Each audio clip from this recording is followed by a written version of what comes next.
Hey, what is going on everyone? It's me, Mr. Mario, and in this video we're going to be revisiting the PlayStation Classic. Now I know I've covered this a few times with older iterations of BleemSync. However, I went back to remodify my PlayStation Classic here recently by removing BleemSync and reinstalling everything and setting it all up again using Project Eris, and I have to say I was really impressed with how far this has come. So we're going to be modifying our system today with Project Eris. This is the successor to BleemSync, and it makes setting this up really easy. Just name off a few things. We're going to be, of course, be able to expand our storage on the system using USB storage, which will allow us to add more games. We'll also be able to swap out the emulator, or at least choose to use the RetroArch core and RetroArch emulator on the system as opposed to the stock one here. And there's also the ability, if you want to emulate other consoles as well. I'm not going to be covering that directly, but one thing I will be covering is the usage of an OTG cable. Using this OTG cable is optional, but the big thing is it will allow us to use any USB device once this console has been modified. But of course, we do need to modify the system first. So there's going to be a few things we'll need, and we're also going to need to download a few things. With that, let's move over to the PC. All the links for downloads and such that I'm going to have will be linked down below in the video description. But first of all, we're going to need Project Eris. Now, Project Eris, as I've said, is the successor to BleemSync. And one important thing here I want to highlight is I'm going to be setting this up and installing it on 0.9.5, but I do know 1.0.0 is right around the corner, and whenever that successor or any other update does come out, if you're following along with a higher version of Project Eris, the steps are going to be the same, thankfully. The process, the install is going to be the same. You're just going to be on a higher version if you're watching this video at that time. But regardless, what you can do is on this site here, we're going to choose to install Project Eris on a system with a stock kernel. If you are updating, that's kind of going to be on you, and you can kind of adjust this video's steps to that. But this video is designed for people who are going to be modifying an unmodified, completely stock PlayStation Classic. Now, the install page does have written instructions and such, but it really brings us back here for the download link. So for the download, you can come down to where to download, and then click on the Project Eris full package download. This is going to be a zip file. Just make sure you put it somewhere that is easy to access. While that downloads in the background, I also want to highlight USB drives, because you do need a USB drive, and a specific one that's kind of a low power drive to work on the second port of your PlayStation Classic.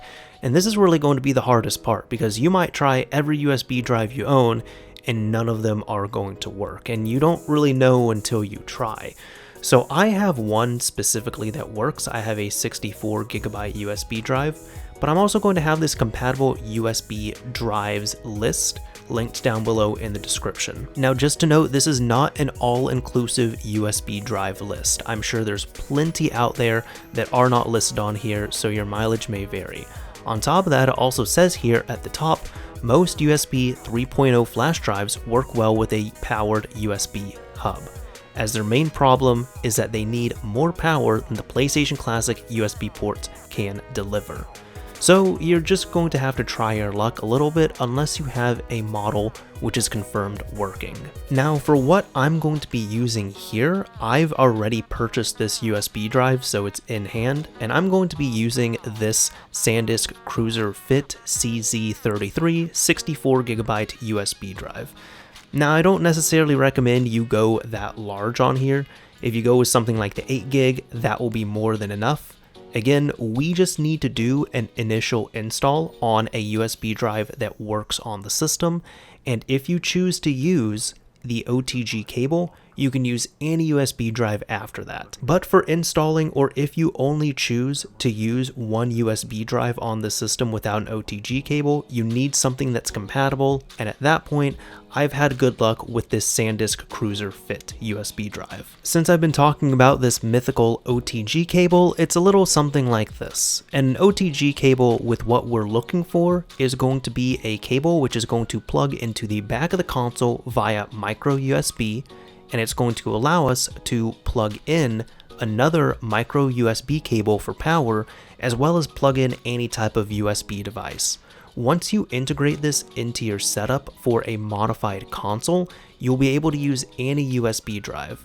So this is the specific cable I am using, which I paid $7 for. Now, in my opinion, if you're going to really be using your PlayStation Classic, I think this is a definite worthwhile investment.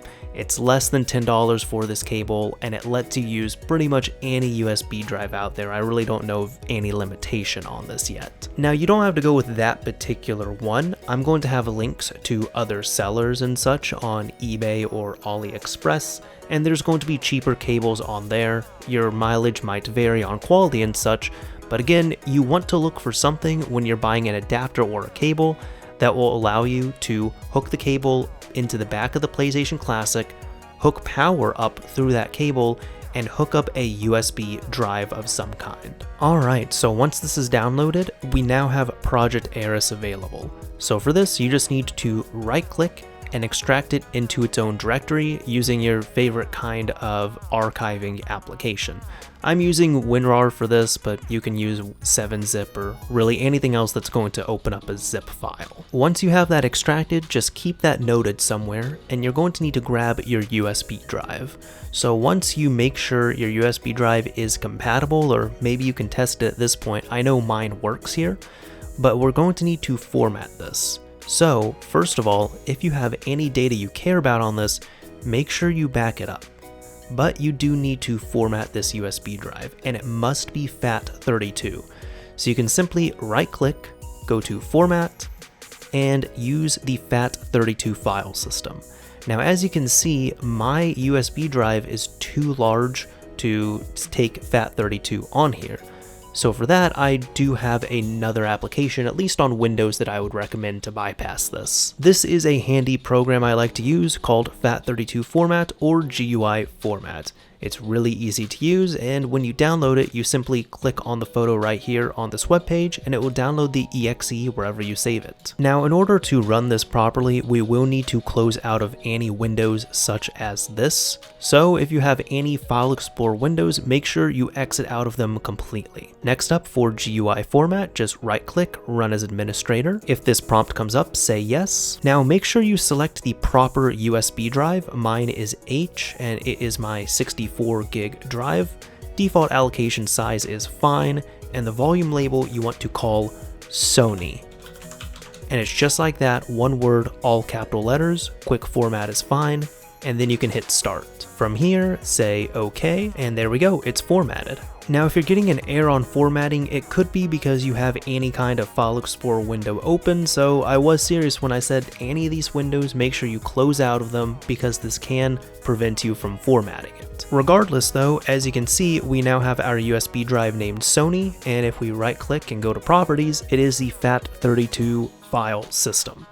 So we're ready to copy everything over. At that point, with your formatted and named USB drive, double-click your USB drive and open up the Project Eris extracted folder. You want to right-click, copy everything inside of this folder, and paste it directly into your USB drive. Now, this might take a while. It's only about 500 megabytes worth of content here, but it's a ton of small files, so this can take a bit to transfer over. For this process as well, although we don't need a huge flash drive to start off and modify the system, I would recommend getting a flash drive at minimum 1 gigabyte in size, because we will need it for our console's backup. Alright, so we're just about done transferring over all the files, and there we go. Once that is all transferred over, we can now go back here, right-click, and safely eject our USB drive. Now, what we need to do is take the USB drive out of our computer, and we need to move over to the PlayStation Classic. Over at your PlayStation Classic, turn off the system, make sure it completely shuts down, and then unplug the power and any controllers from it. Then you want to take your flash drive and you want to plug it into port 2.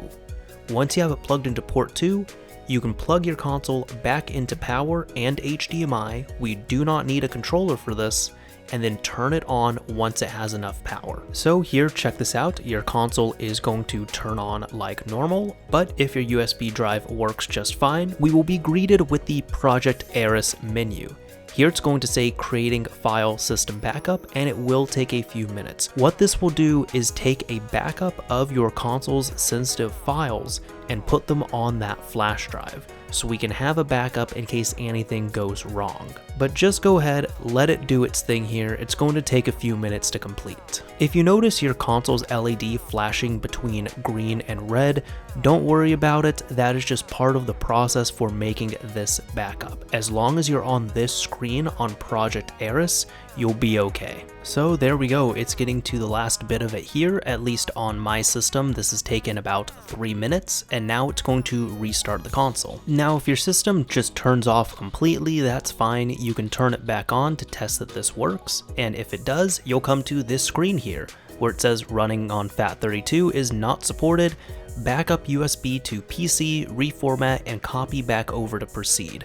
And that is accurate. So what we need to do is turn off the console at this point, unplug it from the power, and then remove the flash drive and take it back over to your PC. And at this point, if your console is not gracefully shutting down, it would be okay to unplug it from power. So excellent, we're back over at the PC.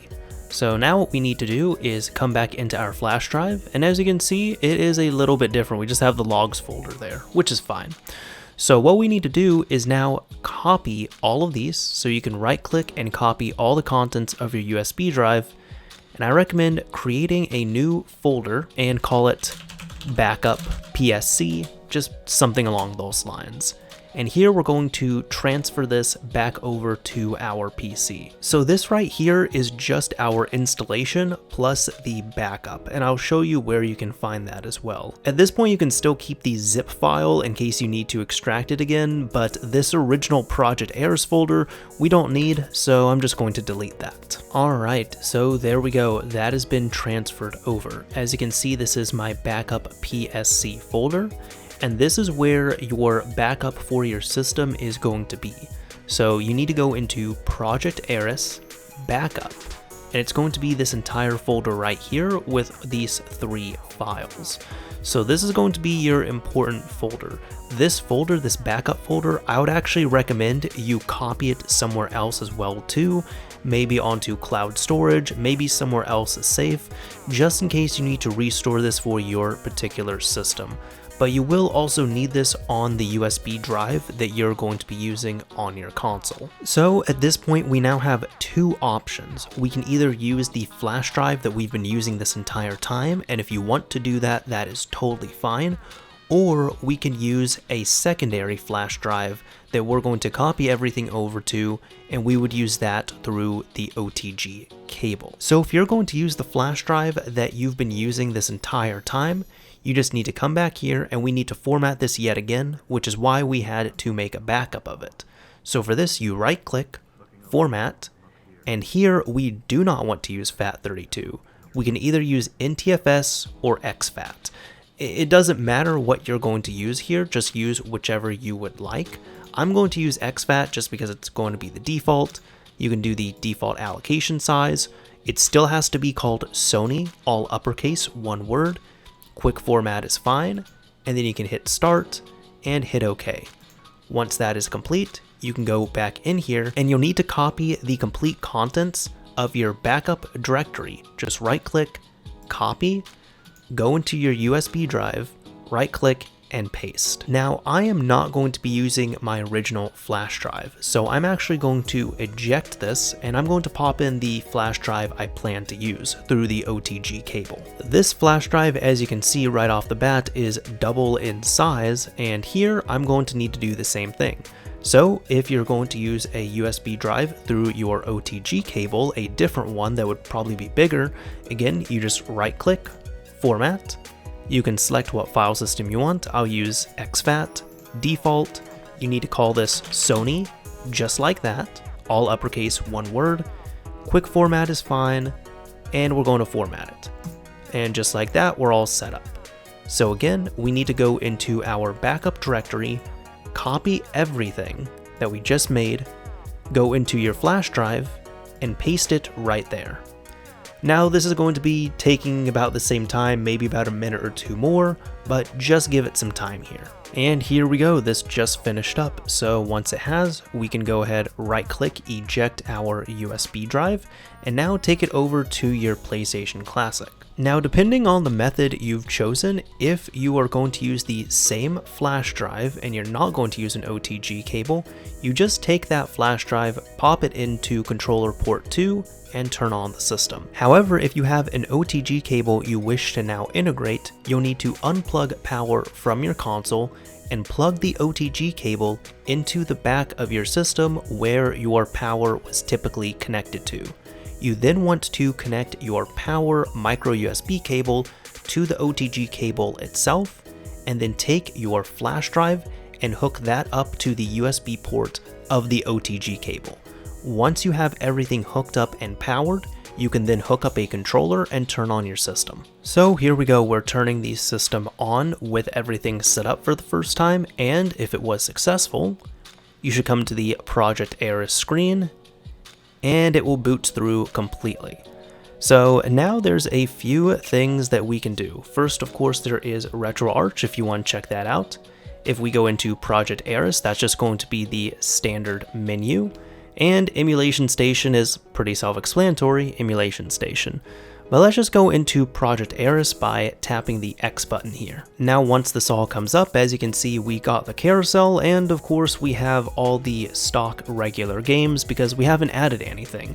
But here you can also access the boot menu, the folder menu so you can create folders, the game manager if you want to add and delete stuff, as well as RetroArch.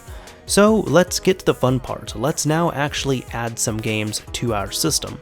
So with that, for any time you're going to be adding games, we need to power off our system completely. I'd recommend also unplugging it from power once it is shut down, and then remove the flash drive and take it over to your computer. Alright, so back over at the PC, I'm going to be showing you all how to transfer over your games. Now, I have a few here that I've already ripped. These are all from my personal collection, and for this example, I'm also going to show you all the ripping procedure if you have any games that you're going to be backing up. So this would be games that you own on disk that you'd like to back up onto your PlayStation Classic.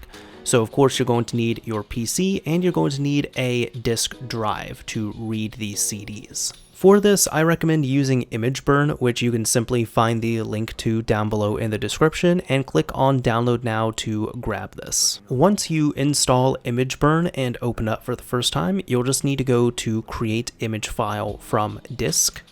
Make sure your disk is in the drive, and then right here, as you can see, it has all populated. So I just recommend doing this at max speed, and then you're going to want to click on this button here to find where you want to save this. So now once you pick a place to save it, the file name can be anything, and as for your file type, I would recommend doing bin.q. That's going to be recommended most of the time. You can also do ISO, IMG, and there's other formats that are supported as well. And if you want to choose to use those, that's totally fine. But if you're going to rip your disk this method, I'd recommend using bin. So just like that, click on save, and then click this button here, and it will begin ripping the disk over to your computer.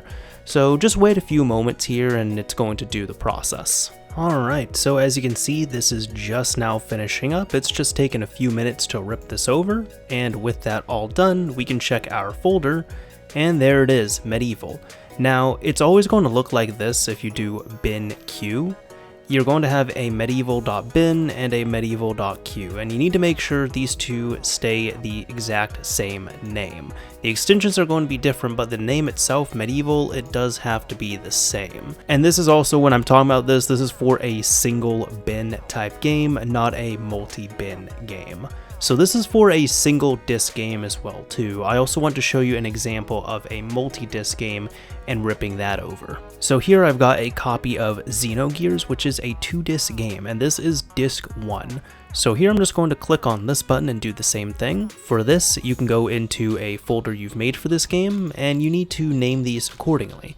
So they do need to be alphabetical, and this is going to be Xenogears disc 1. Something like that is fine just to annotate it, hit save, and you can begin ripping. And we're dealing with the exact same case right here, so I've just popped in disk 2, and here I'm just going to browse. As you can see, I already have Xenogears disk 1 saved, and now I'm going to do the same thing, Xenogears disk 2.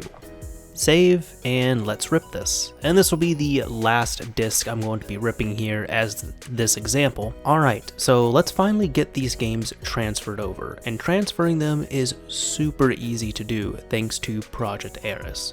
First of all, you need to have your flash drive on hand, go into the flash drive, go into the transfer folder, and you need to put any games you're going to transfer here.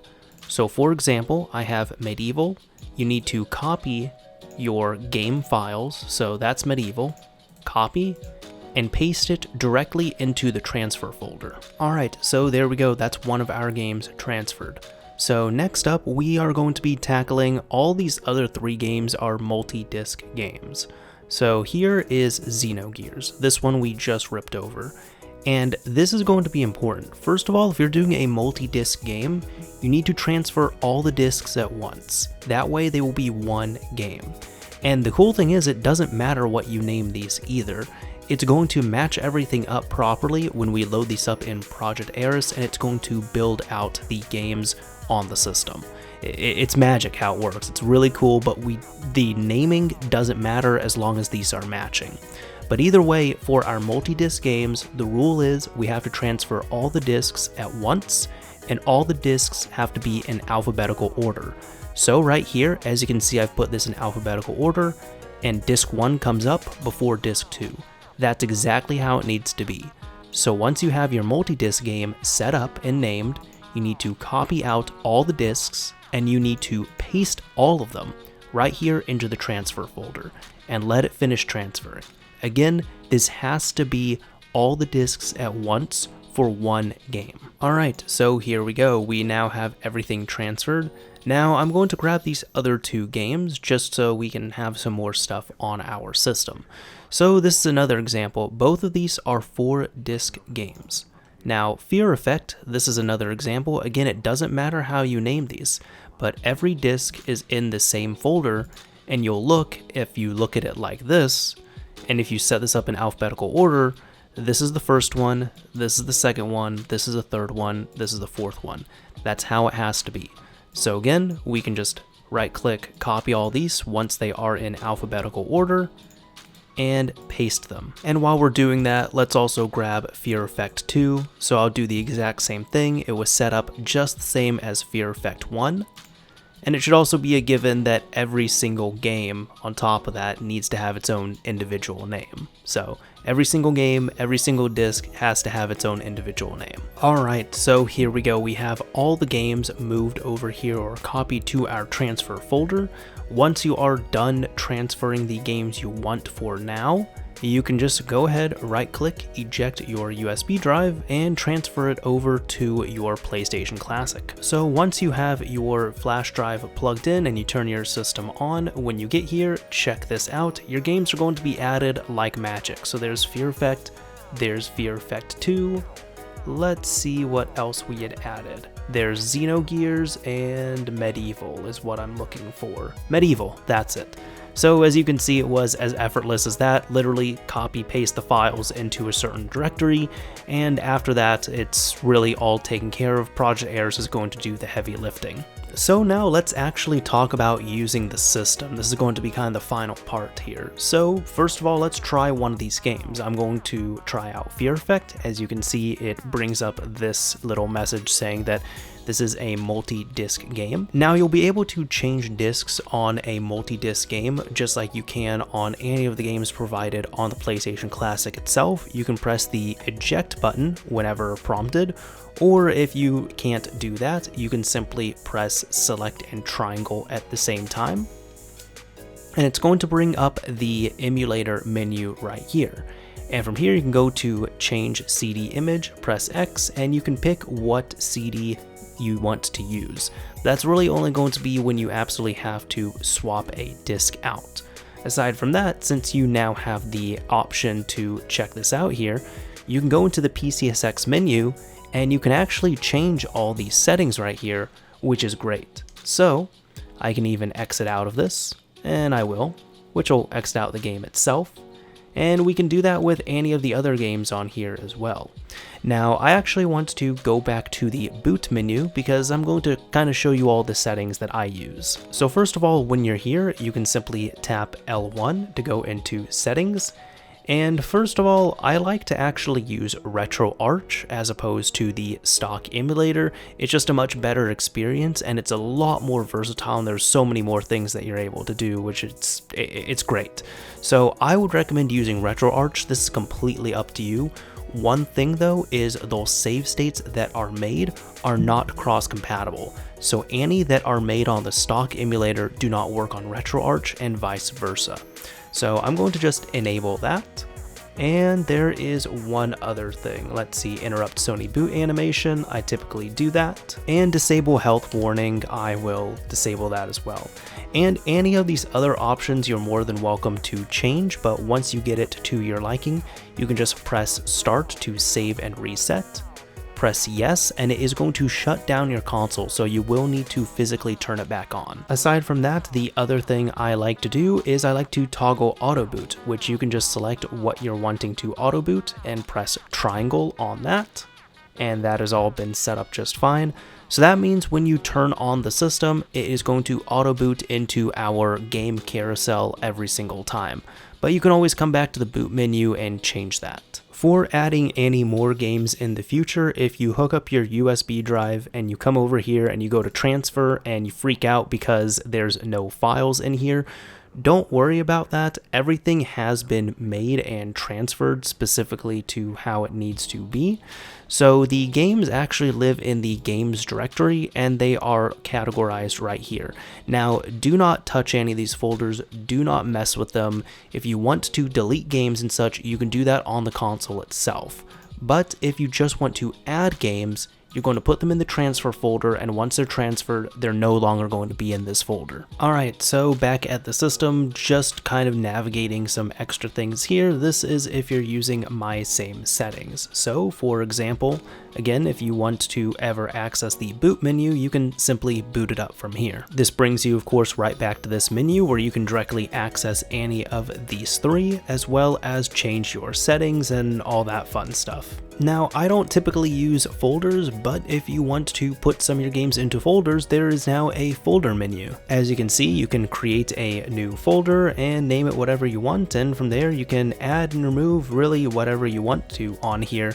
Again, I don't use folders, but that's completely up to you if you want to use them or not. For the game manager, this is kind of self-explanatory, but if we hop in here we can choose what games we want to delete or even edit. So if you want to edit Xenogears, for example, and edit any of the information, the metadata, you're more than welcome to. Now be very careful here. If you accidentally press triangle, you will delete a game. So I'm going to hop out of this because I don't want to delete any of these four, but I have accidentally deleted games before. And finally, RetroArch, which is a nice emulation suite and front end if you've never used it before. Now it looks a little bit something like this, and here you can choose to boot up your games and such if you want to, but I just do all of that from the carousel itself, so I'm going to quit out of here. So now again, for my example, I'm going to use Fear Effect. So as you can see, the previous save point I had made, or the resume point, the save state, is no longer there because that was a stock emulator save state, which will not work on here, which is totally fine. But for this, I'm just going to press the X button, that whole thing comes up here, and as you can see, it's going to load up a little bit differently. So even one nice benefit as well, if you are using the stock controllers, that is fine, but you can also use other controllers as well. I actually finished this game here using a DualShock 4, and I just wired it in, but it was all good. You might also notice it looks a little bit different here because I actually have scanlines enabled, which is an overlay you can load up on the system itself using RetroArch if you're going to use that. Also, if you want to bring up the RetroArch menu, you can press Start and select. The combination is a little bit different, and here you have a lot more power. So for example, you can create many more save states, you can load up more saves, there's cheats and such, which I am going to be covering in a different video. and of course, just so many other things. Now, the last thing I do want to show is going to be disk control, because this is going to be a little bit different than what we typically see on the stock emulator. So for this, I actually have a save state for this game that I took just before I ended up beating the first disk. So I'm going to load that up and show you how to move onto a second disk or just a different disk if you're going to be playing your games through RetroArch.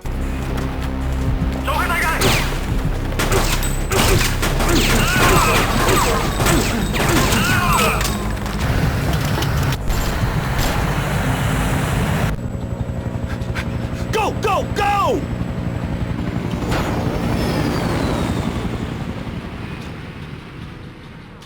So as you can see, I've just finished disc 1 of this game, and to swap over to disc 2, it's pretty simple, but it is a little bit different here. You'll need to press start and select at the same time, and this is of course if you're using RetroArch. Go all the way down to disk control. Now you need to hit eject disk and change current disk index to the disk that you need to switch to. So I'm going to use disk 2 in this case and hit insert disk. Now wait a few seconds, it's going to simulate you swapping to another disk, and as you can see, it's loading up just fine. So this is what we were needing. Now to exit out of a game, you again bring up this menu, you can go back and go down to quit RetroArch. And this is going to exit out of the game, and it will also generate a resume point. So that's about it. Now, I've been happy with the results on here. I actually finished this game using the RetroArch core on the PlayStation Classic. So I was able to swap the discs just fine. I was using a few other things, such as you all saw, the scan lines and such. So everything was working very well for me. But yeah, that is about it on here. So there you go, you've now been able to take your system, that's the PlayStation Classic, modify it, add more games to it, and hopefully tweak it a little bit so you're able to get some better usage out of it and really get the best performance you can out of this system. It is a great system once you modify it, and I have to give a huge shout out and thank you to the modding community and especially the team behind Project Eris from ModMyClassic, mainly for, what we're using in this video here. I know there's a few other solutions for the PlayStation Classic, but I've tended to use BleemSync and now Project Eris, and I've really liked how this project has matured and how it's really made this console shine. In fact, I would dare even say that this is probably my favorite classic console or mini console. Of course, you have to modify it to get to this point, but once you really modify it and get as much as you can out of it, it's a pretty solid system. So anyways, that is about it for this video. I know it was a little bit long, but I really wanted to cover as much as I could in regards to getting set up, using another USB drive, getting OTG set up, ripping your own games, dropping them in here, and explaining everything at a granular level to make it easy. So again, I know this was a longer video, but hopefully it helped out. If it did help out, a like would absolutely be appreciated, and if you didn't like it, a dislike is fine as well too.